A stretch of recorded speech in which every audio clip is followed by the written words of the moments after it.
Hello everyone, welcome back to my YouTube channel SR Your Learning Partner and I am here to learn with you, not to teach you. आज मैं लेकर के आई हूँ एक बहुत ही प्यारा सा टॉपिक।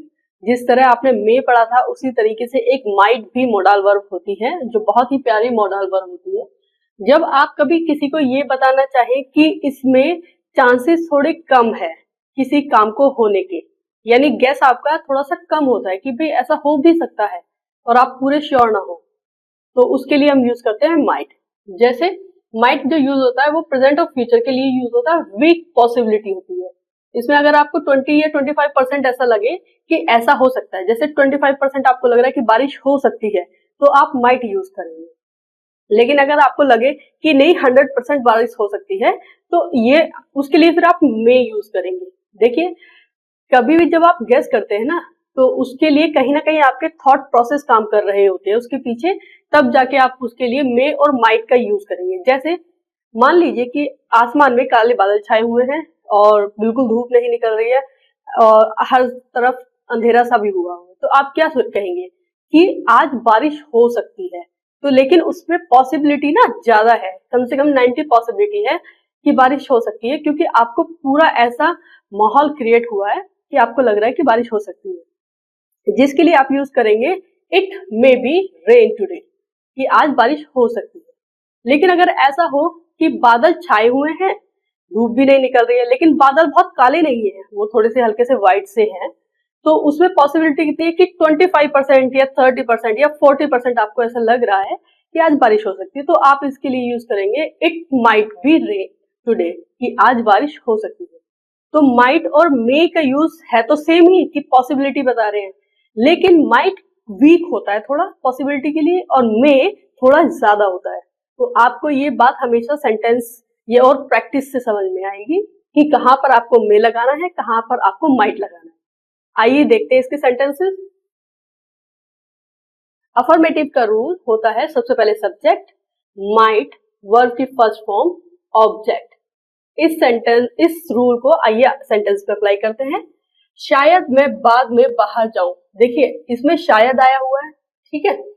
और बहुत बार ऐसा होता है कि हम कुछ काम कर रहे होते हैं, तो अगर हमें शाम को टाइम मिल जाएगा तो उसके लिए हम कह सकते हैं कि मैं बाहर जा सकता हूँ शाम को, तो उसके लिए माइट यूज करेंगे। लेकिन अगर आप ऐसा हो कि मैंने सारे काम खत्म कर लिए हैं और शाम को मेरा श्योर हो जाना, तो उसके लिए हम मे यूज करेंगे, ठीक है। शायद मैं बाद में बाहर जाऊं। सबसे पहले हमारा सब्जेक्ट क्या है, मैं, आए, उसके बाद माइट,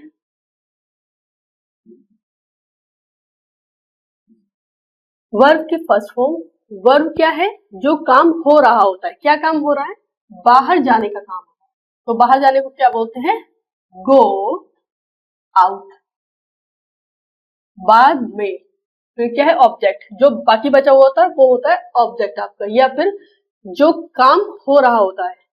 जैसे बहुत बार हम मार्केट जाने का काम करते हैं या खेलने का काम करते हैं, क्रिकेट खेलने का काम, तो ये जो होते हैं ये आपका ऑब्जेक्ट होता है। बाद में, लेटर। अब आप सोच रहे होंगे कि मैंने शायद को तो ट्रांसलेट किया ही नहीं। वो इसलिए क्योंकि शायद हिंदी में पॉसिबिलिटी बता रहा है और हमारा इंग्लिश में पॉसिबिलिटी जो बता रहा है वो माइट बता रहा है, तो शायद के लिए ही यहाँ माइट यूज हुआ है। I might go out later, शायद मैं बाद में बाहर जाऊं। हम आज खाना ऑर्डर कर सकते हैं। देखिए, आज थोड़ा ना मेरी आवाज लड़खड़ा रही होगी क्योंकि मेरी तबीयत ठीक नहीं है, मैं दवाई खाकर क्लास कर रही हूँ रिकॉर्डिंग, तो आप प्लीज इस बात के लिए अगर मेरी आवाज कहीं लड़खड़ाए, क्योंकि तेज बोलने में और पूरा शरीर में अभी जान है नहीं। कल ही मुझे जुकाम और खांसी हुई है, कोल्ड और कफ हुआ है, जिसकी वजह से अभी शरीर में उतनी ताकत नहीं है, तो मेरी अगर कहीं आवाज लड़खड़ाए तो उसके लिए मैं माफी चाहती हूँ आपसे। हम आज खाना ऑर्डर कर सकते हैं। आप इसमें देखेंगे कि खाना जो ऑर्डर हो रहा है ना, उसके लिए ऐसा हो सकता है कि मूड भी चेंज हो जाते हैं बहुत बार कि खाना ना भी ऑर्डर हो, तो इसलिए वो ये कह रहा है कि मे भी लग सकता है या माइट भी लग सकता है, दोनों ही लग सकते हैं। लेकिन बस यही है कि पॉसिबिलिटी जिसकी वीक है उसके लिए माइट आ जाएगा और पॉसिबिलिटी अगर स्ट्रांग है तो उसके लिए मे आ जाएगा। हम सबसे पहले सब्जेक्ट वी, माइट ऑर्डर करने को बोलते हैं ऑर्डर, वर्ब की first form. We might order the food today, आज हम खाना ऑर्डर कर सकते हैं। We might order the food today, आज हम खाना ऑर्डर कर सकते हैं। शायद मैं आज ना आ सकूं, आप देख रहे हैं कि ये नेगेटिव सेंटेंस है क्योंकि नहीं या ना इसमें आ रहा है, तो इसका जो रूल है वो है सबसे पहले सब्जेक्ट माइट, माइट के बाद नॉट, वर्ब की फर्स्ट फॉर्म, ऑब्जेक्ट। सब्जेक्ट क्या है? आई माइट नॉट, उसके बाद वर्ब की फर्स्ट फॉर्म आने का कम, ऑब्जेक्ट आज today. I might not come today, शायद मैं आज ना आ सकूं। शायद वह मुझसे सहमत ना हो, वह सबसे पहले सब्जेक्ट ही might not agree, he might not agree with me.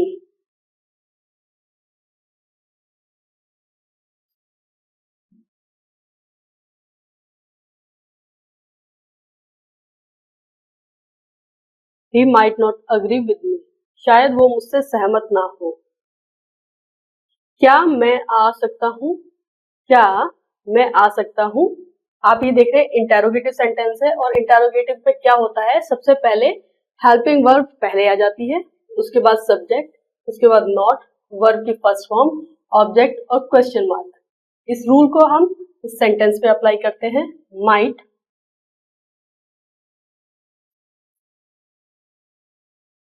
आए, उसके बाद नोट नहीं है तो इसलिए नहीं, जब है ही नहीं तो हम नहीं यूज नहीं करेंगे। फिर वर्ब की फर्स्ट फॉर्म आने को कम, क्वेश्चन मार्क। माइट आई कम, मैं आ सकता हूं और हो सकता है मैं ना भी आऊं, तो माइट आई नॉट कम, इस तरह से। क्या मैं यहां बैठ सकती हूँ? क्या सबसे पहले माइट,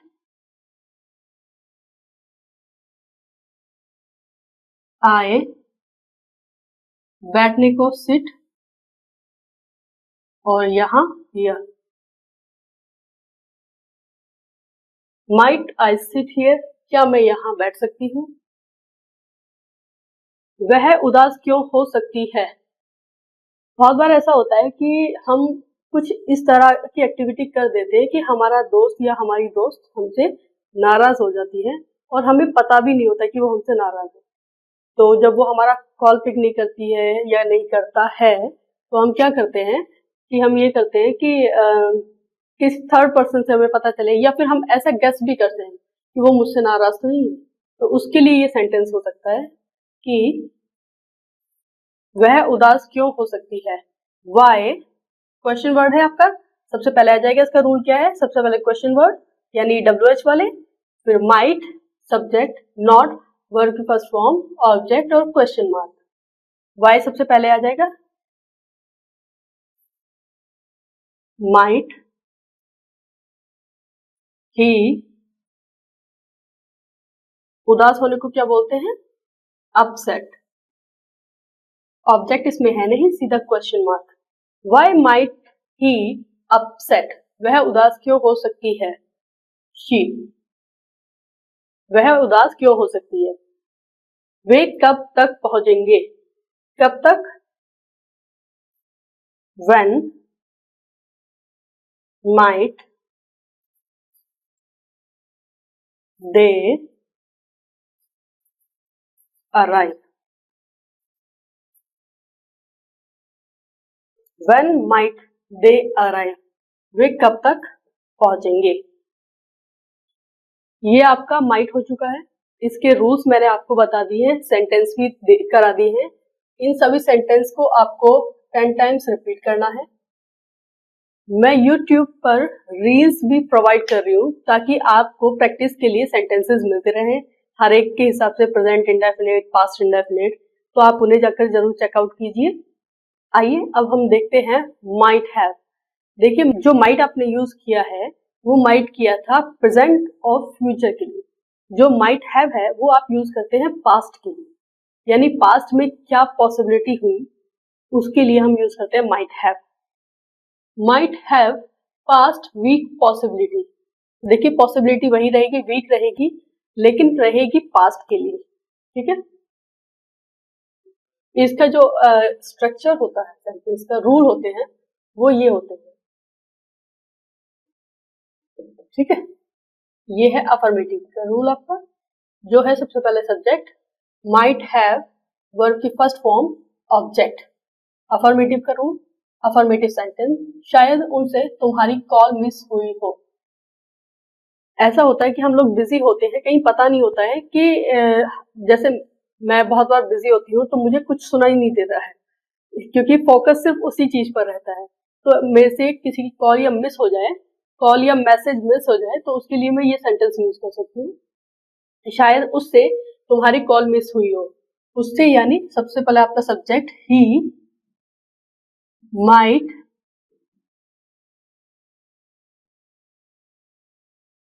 मिस होने का होगा आपका, ही माइट हैव वर्ब की first form missed. I am so sorry, ये वर्ब की फर्स्ट फॉर्म नहीं, थर्ड फॉर्म है सब। वर्ब की थर्ड फॉर्म, ये भी वर्ब की थर्ड फॉर्म, आपका ये भी वर्ब की थर्ड फॉर्म, और ये भी वर्ब की थर्ड फॉर्म। ठीक है, he might have missed your call। हो सकता है कि उससे आपकी कॉल मिस हो गई हो। he might have missed your call, शायद उससे तुम्हारी कॉल मिस हो गई हो। शायद आप जानते हैं कि इसलिए ट्रांसलेट नहीं किया क्योंकि माइट हैव लगा ही शायद के लिए है। ठीक है, हिंदी में शायद लगा है और इंग्लिश में माइट हैव लगा है। शायद उन्होंने मीटिंग अटेंड ना की हो। उन्होंने, सबसे पहले subject, they might not have attended, क्या अटेंड नहीं कियो, द मीटिंग।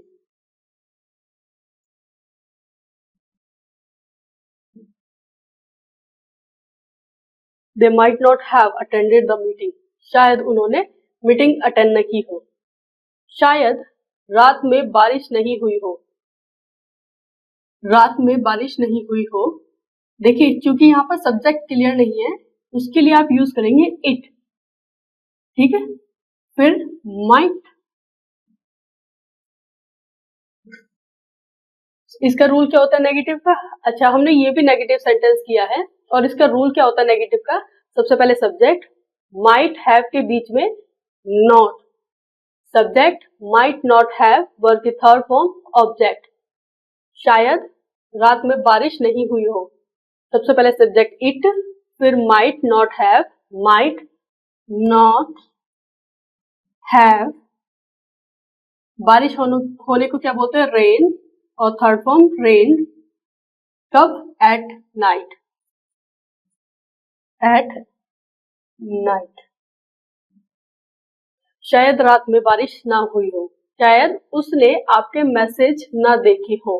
उसने यानी शी माइट नॉट हैव,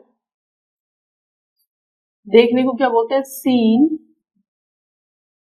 क्या? मैसेजेस, और मैसेजेस किसके? आपके, योर मैसेजेस।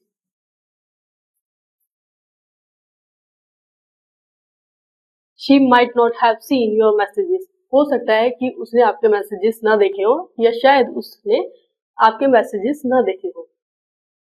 क्या वे जल्दी चले गए, ये इंटेरोगेटिव सेंटेंस है जिसमें क्या से शुरू होता है और जब क्या से शुरू हो तो सबसे पहले माइट को बाहर ले आइए।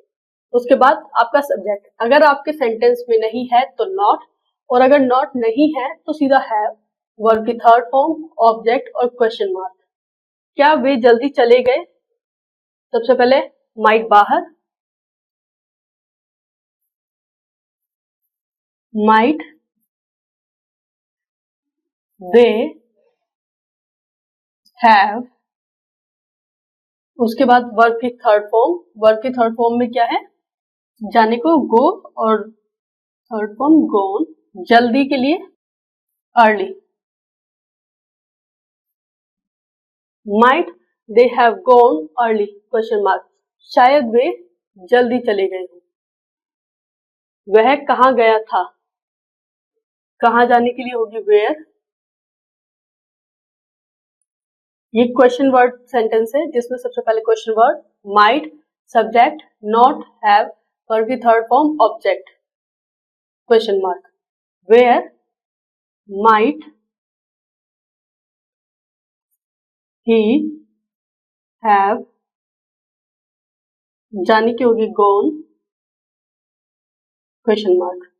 Where might he have gone, वह कहाँ गया था? उन्होंने यह समस्या कैसे सॉल्व की? सबसे पहले क्वेश्चन वर्ड आपका पहले आ जाएगा, कैसे यानी हाउ। माइट उन्होंने, they have solved, how might they have solved, क्या सॉल्व किया? This problem.